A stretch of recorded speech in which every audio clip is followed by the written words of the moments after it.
6 reasons why Inter can do the impossible and beat Man City in the Champions League final.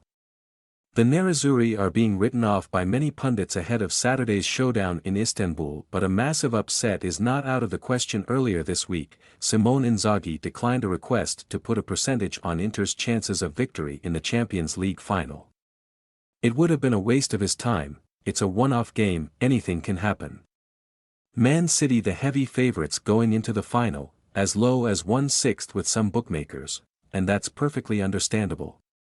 We're talking about a starting lineup so strong that Phil Foden, Riyad Mahrez and Julian Alvarez are likely to have to make do with a seat on the bench. Over 2 legs, their superior class would eventually tell. It certainly did in the semi-final rout of Real Madrid, and not even the staunchest Inter supporter would argue that Simone Inzaghi has, on paper at least, a stronger squad than Carlo Ancelotti, but this is a one-off game and, while it sounds cliched, former Inter midfielder Paul Ince was right when he told the Gazzetta dello Sport, anything can happen. This is football, what you think beforehand can often be turned on its head afterwards. An individual mistake, a ball bouncing this way or that, someone's bad day, a VR decision. So, when I say anything can happen, I mean it. Certainly, stranger things have happened, even at this stage of the Champions League. Thierry Henry regards the 2005 final as the greatest he's ever seen, primarily because he still can't get his head around the fact that Liverpool came from 3-0 down to beat an incredible AC Milan side on penalties.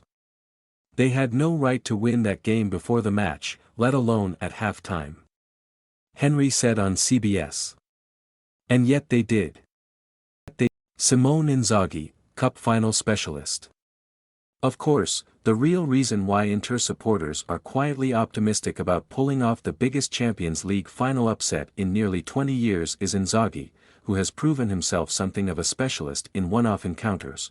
The former Lazio boss lost his very first, the 2016-17 Coppa Italia final against Juventus, but has now won 7 in a row. Including all 4 he has faced to date in his 2 seasons at Inter. He's benefited from a bit of good fortune along the way. The Nerazzurri didn't play particularly well in last month's Coppa Italia final win over Fiorentina, for example, but his coaching credentials can no longer be questioned. Francesco Acerbi, who followed Inzaghi to San Siro last summer, recently told the Gazzetta, he is lucky. But he seeks luck, and deserves it. He's a profound connoisseur of football. He knows every player in the world. He's incredible, and while even Inzaghi considers Guardiola an era-defining tactical genius, there's no denying that the Italian's formation poses something of a problem for the Catalan coach. The 3-5-2 formation could be a decisive factor. After Inter concluded their Serie A campaign with a 1-0 win at Torino last Saturday, DAZN pundit and former Italy international Emanuele Giaccherini advised Inzaghi to attack Manchester City out wide based on what he'd seen in the FA Cup final earlier in the day. Their wingers are unaccustomed to defending inside their own penalty area, Giaccherini argued after City's 2-1 win over Manchester United. They try to win back the ball immediately, but aren't good under pressure in their box. Pushing Jack Grealish and Bernardo Silva that far back is easier said than done, of course, but simply by virtue of the layout of Inzaghi's 3-5-2 formation, both Federico Di Marco and Denzel Dumfries will be in a position to not only apply immediate pressure to the City duo, but also attack the space in behind them when Inter are in possession. Inter's counter-attacking threat. So much of the build-up has focused on what Inter have to do to stop City, and so little on how they can hurt them. That makes sense, to a degree. Erling Haaland-led City are the tournament's top scorers, with 31 goals, while Inter have kept more clean sheets than anyone else, 8. However, while Guardiola can obviously call about a ridiculous amount of world-class offensive players, Inter are hardly devoid of an attacking threat, particularly on the break.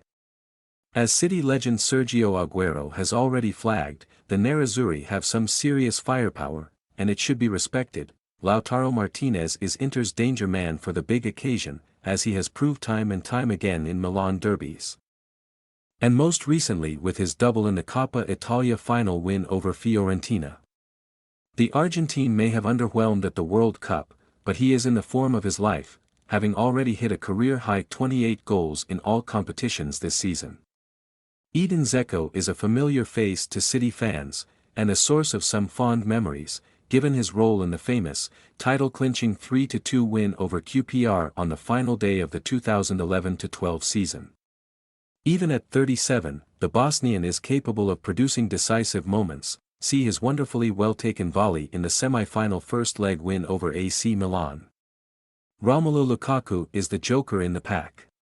He may be considered a flop by most United and Chelsea fans, but he's fully fit and firing again. If he starts, the big Belgian striker could cause all sorts of problems on the break alongside Lautaro, his partner in crime during the 2020-21 title-winning campaign. Only this week, former Chelsea boss Roberto Di Matteo called Lukaku Inter's Didier Drogba, and we all know what the Ivorian did in the 2012 Champions League final against Bayern Munich, which was also considered a serious mismatch. An underrated midfield. Inzaghi doesn't just need to pick Lukaku ahead of Dzeko, though, he also has to make sure he includes Marcelo Brozovic in his starting lineup. If Henrik Mkhitaryan is past fit to start, there will be a temptation to recall the Armenian, who was in fine form before his injury, to the midfield alongside Hakan Calhanoglu and Nicolo Barella. However, Brozovic, just like Lukaku, is finally back at something approaching his best after an injury-interrupted campaign that was undeniably affected by the World Cup. It's been taken as a given that City will dominate possession, but with Brozovic on board, Inter would have the ability to not only win the ball back regularly, but also use it effectively. Particularly if the excellent Barella is on top form. I really like Barella's grit, Inz told the Gazzetta, and you can see he is unselfish. He'll have quality opponents like Ilkay Gundogan, Rodri and Kevin De Bruyne on Saturday night, but with Brozovic, Calhanoglu or Mkhitaryan he can win the midfield battle, and whoever wins there commands the match.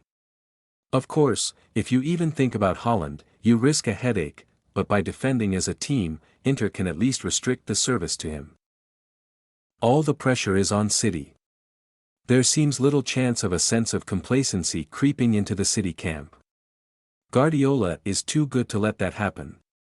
And besides, for all the self-belief you see in the likes of Haaland, this isn't a particularly cocky group of players. Because it's a final against an Italian team, people will say we are favorites and that is the worst that can happen, Guardiola told reporters.